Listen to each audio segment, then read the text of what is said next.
Okay, we're good. Live. Let's go. Hi, Nigel. Thank you very much for coming. For everybody that doesn't know Nigel, you can just go look at the leaderboard and you will always see him there on top. Nigel was, I think, at the end of last year for almost 2 months, or how long, up and going, quite a bit of time in Zimbabwe and didn't work. And he slowly but surely faded away, and then he came back, but he's back on top. Last month he was number 1. He's 80 on the leaderboard, and his numbers are looking good this month. So yeah, Nigel, this is Nigel, always been one of the top agents. Yeah, thanks for joining. It's my pleasure. Yeah. Nigel, yeah, so I want to ask you just your strategy, because we would like to share this video with the channel so that they can also learn and we can learn from each other. Yes. So would you mind to give us some of your secrets, please, hey? Or just like what you do and your strategy on working the area, and then we'll talk a little bit about attitude and work ethic after that. But mainly, what is your strategy for bringing sales? Because you haven't taken a lot of Corex, and a lot of the other agents are like Jock and Eric, which is now doing very well on the leaderboard, and Bianca. They've put out a lot of Corex, and they said that's working for them. And we're doing an interview with Mpo later, which is actually more online. So what is your strategy? Is it still flyers? Yes, 100%. That's basically the trick. I can't call it a trick because it's out there. Most people are aware of it. But I guess you need to have a weekly plan on how you're going to distribute the flyers. Then you look at the forecast, what you did in the last 14 days, in the next 14 days as well. From there, you need to look at the progress that you did. And fortunately, in Zawadi, without me having to go through the files, the report does give that. So you also need to push the bar. Last month, say you did 150 created orders. That gave you maybe 90 paid orders. So that means this month you need to push the bar higher, maybe to 200 created orders. So maybe your odds for 100 activations can maximize as well. So yeah. So you set yourself a goal and then you push hard to reach that, eh? Yeah, each and every month. I used to do weekly, but then, days are not always predictable. So after 14 days, then you strategize for the next 2 weeks. Okay. Yes. All right. And then how many flyers do you put out, or how, per week or per month? In a month, close to, how many is that entire box? 10,000. Somewhere around 8,000 a month. 8,000 a month. Yes. Okay. Yeah, so that's about probably, 250, 300 a day. So and you're still doing a lot of it door to door, eh? Oh, yes. And also on the streets. Because last time you said you get up early, and I think that comes to work ethic that we want to talk about. Do you only work 6 or 8 hours a day, or are you pushing? It starts from 7:30 in the morning. Well, unfortunately, unlike most people, my body is a limitation. After 1, I'm useless. Better take me home. But from 7:30 up until 12:30, my energy is up. You're pushing flyers. From 1, I'll be bad in a normal job. So around that time, also you need to have reserved time for chatting with the customers, follow-ups and stuff. Do you do that in the afternoon?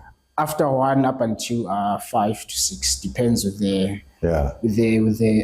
pace. But from 1 to 6, that's when the communications happen. Yeah, and you're working every day, or you have a lot of off days? Well, it depends. If the progress is coming nicely, I'm able to take 3 to 4 days off, just like last week. Yes. The entire week for like 5-6 days I was off. Okay. I only began this week. But then the work was still coming, if in case you noticed. And you still answer your customers in between? Yes. You have to. Okay. All right. And then do you take off in Mampara week?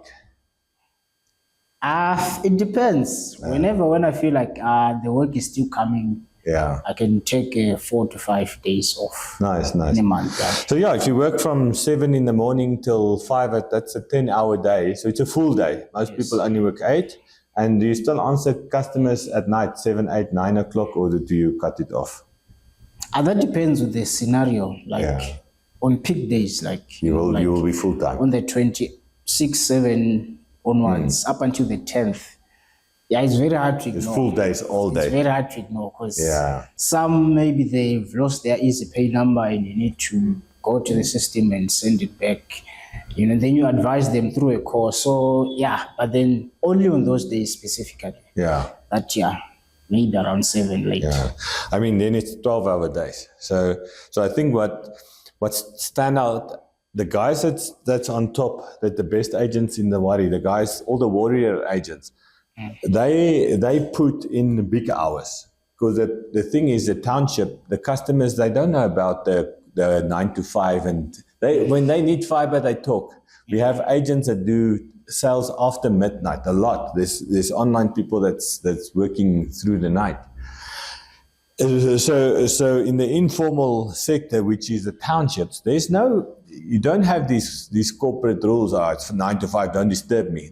The customers will send you. I've seen many times Sunday night they'll call me. Hey, my fiber is not working. Yes. And what can you do? That happens. That But that happens a lot on delayed installations. Yeah. So as a pro, that's when you need to communicate with the customer and then ask them, when are you free or when are you available? If they say Saturday, then when I log the ticket, I'll just give them my number. Then when they call, I tell them I need it on Saturday at this time. Okay. So it doesn't really matter to Vuma, so long if the confirmation is done. Yes. So in case if maybe they're not on their phone, once the confirmation is done with BrightLink, and then I'll go back to the customer.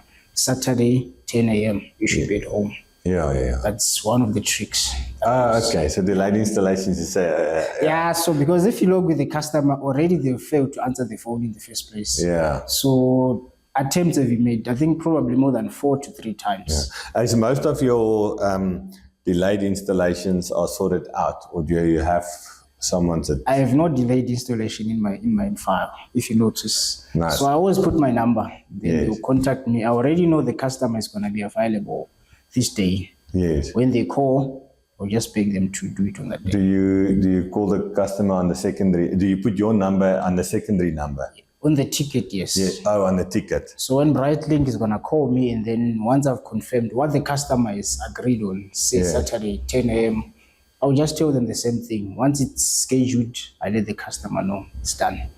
So this is a very good tip, guys. So what Nigel's doing is when he logs a ticket for delayed installation, he puts his number on the ticket, and he already make arrangements with the customer and says, okay, 10 o'clock Saturday or whatever, and then if they confirm, then they call him, he makes sure he answers the call and get the booking in, and then he arranges for the customer. So yeah, thanks. That's an awesome tip. That will help a lot of people. Yes. Okay. Yeah, Nigel, so this is amazing. For the people that don't know, when I met Nigel the first time, he came through a website request, and he was actually looking for SIM cards. The website wasn't updated yet, so we were still doing sometimes SIM cards. Well, we've actually been doing fiber for a long time, but the website was outdated. And then we speak about it. I tell him, no, we're doing fiber now. There's a much bigger opportunity and so forth. And he says, okay, yeah, no, it's fine. Bring me flyers and stuff. And I'm drive through. I drop it off at, I think, Fort Laris. I speak to him quickly, give him like a 10-minute bad training, not a proper training. So Zawadi University wasn't there.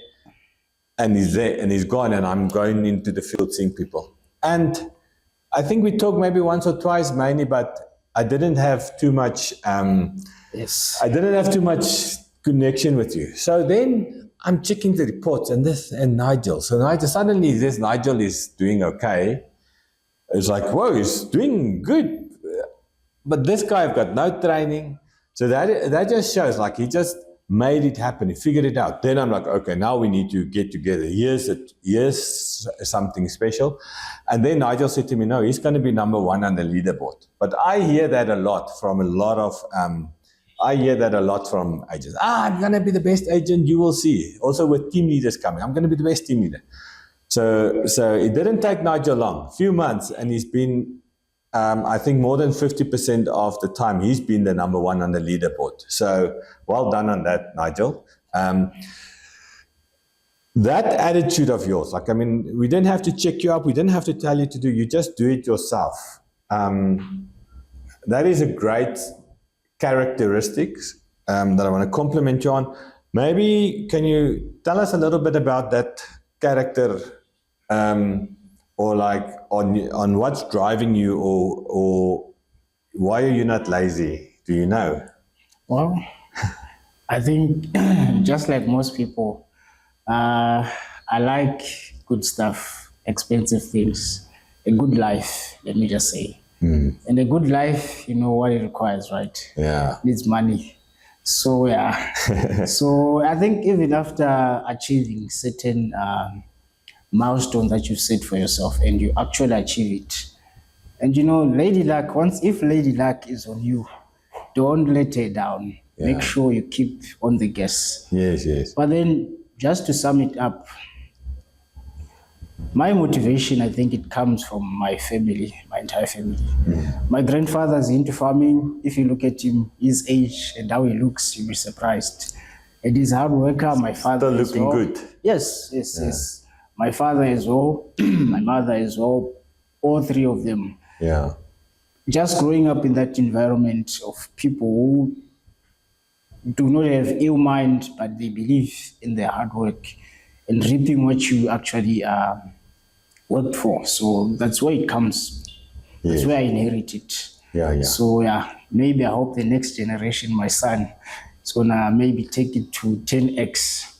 But I guess that's much of it. I can't think of any motivation apart from growing up, seeing at the farm. You know, I started selling when I was 8. Sure. Yes, selling carrots to trucks. But then by that time it wasn't child labor. I was having fun. Yeah. So now you call it child labor. But then with my grandfather, we were just having fun. Yeah. Selling carrots, nachos, stuff like that. Amazing. That's how we started selling. And you enjoy selling it even at that stage? It wasn't selling for me. I was having fun at that time. Yeah. Because, if you've got, let's say, 10 sacks of, say, nachos, yes, then within an hour, all 10 are gone. You need 10 more. So that's where that pushing the boundary comes from. Amazing. Yes. So that's interesting. So one characteristic that I see of entrepreneurs and salesmen all over as well is, and that's our salesmen, right? Yes. Some people they're just good salesmen, right? And we need to find those people when we're building our teams. Because I remember when I was 8, that was grade 2, I was drawing pictures and I sold it to somebody in my class. I always liked selling stuff and trying to make money. And then when I was in high school, I was selling watermelons. So at school holidays, I would go and buy watermelons and then go sell it. So my friends are all on holiday or they're having fun and I'm chasing sales and money. I like that. So I think... But it wasn't sales. We were not calling it sales. We were just having fun. Yeah. That's it. So you later realized that I was actually selling at that age. Yes. And these days, it's actually the same. When you love selling and you're doing it, then you can keep on doing it. Then it's fun. So yes, we're pushing its work and we need it to survive, but it's also fun. Yes. I still enjoy selling. All right. So Nigel, the other thing that I wanted to highlight is I was pushing you a lot to start getting to team leader, and you weren't that eager to let go because you had your reasons. Yes. And you said to me lately, listen, I'm gonna build a team and I want to be number one. It's coming. It's coming. Yes. It's coming. So I've seen this month you've got some agents and your team is actually, there's a few pro agents on your team there. Some guys are doing well. So well done on that. What's working for you there as a new team leader? Well, for me, the motivation that I can give to the agents, I'm not going to be telling you that let's head that way. I'm going to be on that same road with you. So whatever that I know, if they've got a question, I always pass it down because it's much easier. Some of the struggles that I've had, they should not also face them. What's difficult is the discipline to teach them the discipline. Yeah. Because one of the issues that I faced even last year, someone gets paid 8,000 rand today. The next 4, 5, 6, 7 days, they are not working. And then on the second week, that momentum has dropped. Now I must start again to train this person. Then maybe they're now in short of data. I must go to FNB, send them data. You know, they're now starting from 6 to, by that time they're on 30 something. Yeah. So they're now starting from ground zero. Ish. So I think if only if they are watching is they will be, once you found your momentum, never lose the momentum. Unless if you're going on a break, Yeah. never try to do work, have fun. When I'm on off days, I'm not trying to do anything about work. Yeah. So once you've got the momentum, and also to know the days that I've got money. So it's okay to take a break from 16, 21. Yeah. People do not have money in those days. Yeah. But during the peak days when there is money, where the work is to be done, you cannot lose the momentum. Yes. So that's one of the struggles that I have. Someone gets paid the next 8, 9 days, they're not working. And when they come back, they are now struggling financially. I must now assist them with data. And Yeah. so one of the advice I would like to give, always try to reinvest some of your money. If it's 8,000 bucks, I mean, Zawadi didn't charge you to use their system. The flyers, I mean, I always negotiate with Blessing almost. So if I'm asking him for my performance, some of it I have to share with the agents. Already I'm doing you a favor. Yeah. This is a zero cost investment, and Zawadi has paid you 10,000 bucks. Why not invest maybe 3,000, then you keep the other 7, right? That 3,000, maybe you can order some boards. I know Palisa, she's also doing boards, and the rest. Order some boards, some flyers, and then in the next 3 months, try to triple that 10,000 to maybe 30, and it's possible. Yeah, because I've heard that you bought the car. Did you buy it cash? Well, yes, I did buy it cash. Congratulations, man. That's a big achievement. And that's from persistence, hard work, and saving. I assume you saved some money as well. Oh yes, I did. I did. Yeah, and it's possible to make this money with. Well, for me, the car is not just my success in terms of being in Zawadi. It's now like a bridge with the agents, because if I've got an agent who's somewhere, who's struggling with support, with flyers, I'm not very far from Johannesburg. Yeah. And just come and pick up the flyers and assist them. Yeah. When I started, I didn't have that. So for me, it's like a good investment for the team is I'm building the team. So I think tomorrow I'll be in Vereeniging. Some agent I need to support this. So they don't have to spend so much from vow to here. Yes. If they're boards, flyers, I can always go there and train them. So it's just for mobility. That's how I see it. Yeah, I think that's it. Well done, Nigel. You're a good example. I enjoyed having this with you, and thanks for being willing that we record you and that you share what's working for you. And hopefully, guys will learn from it and they will see like you can make a 20, 30, 40,000 rand a month just being a good agent.